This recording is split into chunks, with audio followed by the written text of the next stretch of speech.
저는 건강을 유지하는 정도로만 주 3번 가볍게 운동을 하는 30대 여자 직장인입니다.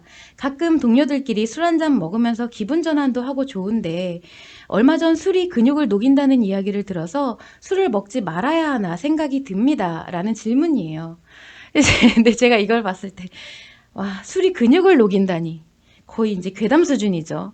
근데 저도 모 예능에서 이 트레이너분이 이 얘기를 하시는 걸 들었어요. 그런데 그분 이야기가 틀렸다는 게 아니라 이 방송 프로그램 여건상 뭐 근육에 대해서 막 이렇게 설명을 하는 것은 다큐멘터리가 돼버릴 수밖에 없겠죠. 재미를 추구하는 방송이기 때문에.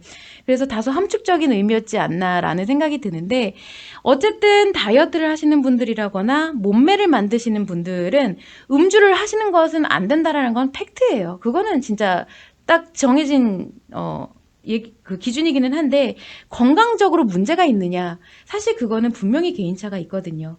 과음을 하면 간이 안 좋아지는 것도 맞고 내장 지방이 축적되는 것이 쉬워지는 것이 보편적이기는 하지만 술이 자신의 몸에 전혀 영향을 안 미치는 분들도 분명히 계시거든요. 어쨌든 본론으로 돌아오자면 술이 근육을 녹인다는 이야기는 두 가지로 해석을 할 수가 있어요. 첫 번째는 뭐냐면 앞서서도 한번 예전에 말씀드린 적이 있는데 근육이 사실 우리가 70%가 수분입니다. 그래서 음주 후에는 알코올을 이제 해독을 하는 정화작용을 하는 데 있어서 수분을 굉장히 몸속에서 끌어다가 써요. 그러면 이제 근육에 있는 수분도 끌어다 쓰게 되는 경우가 발생하기 때문에 그래서 우리가 이제 음주 과하게 한 다음 날은 막 갈증이 엄청 나기도 하죠. 그런 것처럼 수분 손실에 의해서 근손실이 일어날 수가 있다. 그 부분을 이제 근육이 녹는다라고 표현을 비유적으로 할 수가 있고요.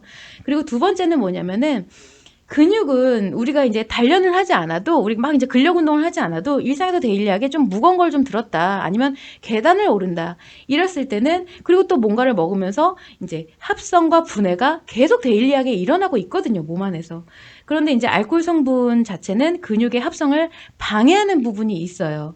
그러면 내가 자주 술을 먹게 되면은 합성과 분해 중에 합성은 잘 안 되겠죠. 방해를 하니까. 근데 분해만 계속되니까 이상하게 자꾸 분해만 계속되는 방향으로 흘러가게 되는 거예요.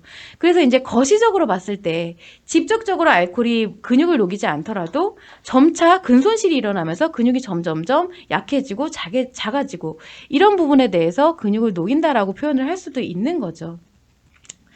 그런데 만약에 이제 정말 직접적인 표현으로 직유법으로 이제 알코올이 근육을 녹인다라고 하면 끔찍하죠.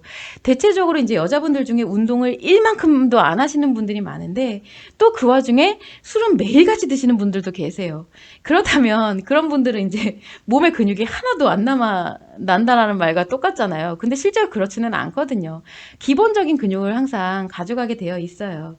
그래서 질문자님 같은 경우는 나름 건강하게 이제 잘 살고 계시다고 생각을 하는 게 뭐냐면은 운동도 이제 내가 외모적인 거 막 다이어트를 위해서가 아니라 체형 관리를 위해서가 아니라 건강을 위해서 이제 가끔 진행을 하시는 부분이고 또 술도 매일같이 드시는 게 아니라 가끔 이제 기분 전환을 위해서 드시는 거는 어떻게 보면 이 전 딱 이렇게 말씀하신 부분만 놓고 봤을 때는 굉장히 밸런스가 잘 맞아가고 있다. 그래서 근데 만약에 이렇게 밸런스가 잘 잡힌 부분에서 만약에 내가 다이어트 갑자기 이제 외형적인 부분을 신경 써야겠다라고 해서 운동의 목적이 건강이 아니라 다이어트의 목적이 맞춰지고 또 술이 나쁘다는 게 아닌데 술을 먹지 말고 한번 참아봐야지. 술이 나쁘다니까 좀 참아봐야지라고 해서 스트레스에 대한 힐링 체계가 좀 사라지게 된다라고 하면은 오히려 이제 밸런스가 무너지게 되면서 그것이 심리 문제로 이어지게끔 되는 상황이 발생할 수가 있다라는 점이에요. 그래서 이제 이런 부분을 참고를 하셔서 사실 제가 생체학적으로 막 근육의 분해, 합성 이런 거를 막 전문적으로 이제 말씀드릴 수 있는 부분은 아니지만 대체적으로 이런 형태로 가고 있다. 그래서 이 부분을 이제 생각을 하시면 도움이 되지 않을까. 멀쩡한 근육을 녹여버린다라는 거는 흡사 이제 괴담 같은 거예요. 그래서 그런 부분은 믿지 않으셔도 되는 부분이라는 거 참고를 하시면 좋을 것 같습니다. 다이어트에 관련된 허와 실이라고 그런 컨셉으로 해서 막 말씀드렸던 부분이 있는데 사실 이제 다이어트 관련 이제 정보를 찾아보다 보게 되면요. 말도 안 되는 부분이 너무 많아요. 진짜 한 2회차 전인가 말씀드렸다시피 뭐 붓기를 오래 두면 살이 된다 이런 얘기 진짜 많죠. 이런 특히나 경락 마사지 해주시는 데서 이런 얘기 되게 많이 하시는데 아유 참 물은 수분이고 수분은 물이고 붓기는 물이에요.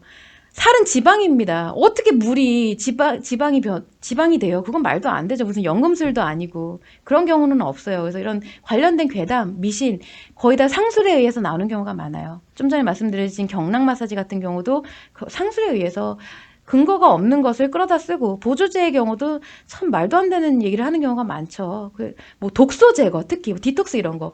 독소 제거가 어디 있습니까? 몸에 독소가 쌓일 정도가 되면은 사람이 목숨이 위험해지는 상황이에요. 독소가 제거가 안 된다라고 하면. 왜냐면 간이 제 기능을 못 한다라는 얘기거든요. 독소는 간에서 다 이제 해독을 하는 부분인데, 그렇게 되면 이제 간암 수준으로 이르렀다는 것밖에 안 돼요. 그렇게 되면은 이제 붓기가 문제가 아니라 전반적인 면역 체계, 그리고 염증 반응, 이런 게 난리가 나거든요. 그래서 디톡스 다이어트, 이런 거에 이제 노란하시면 안 된다라는 거죠. 이런 상술에. 제가 참 그런 거를 많이 겪어봤고, 또 이제 상처가 크게 작용을 해서 다이어트에 너무 중독이 되고 빠져들어 있을 때는 그게 다 진짜 고지 곧대로 들려요. 사실은 아니라는 걸 알아, 나도. 이게 말이 안 된다라는 걸 아는데, 막 커피만 먹어서 막 일주일에 몇 킬로가 빠진대. 그게 말이 안 된다는 걸 아는데, 이걸 안 하면 내가 못 견디겠는 거예요. 안 하면 내가 죽을 것 같은 거거든요. 그게 바로 상처의 작용이라는 거죠. 그래서 우리가 다이어트에 앞서서 그걸 정말 객관적으로 판단하고, 기다 아니다를 따져볼 수 있게 되려고 하면, 상술이다 아니다를 알 수 있게 되려고 하면 상처부터 먼저 치료를 해서 심리의 밸런스를 갖춰 놔야 된다라는 점, 이거를 계속 말씀드리고 있는 부분이에요.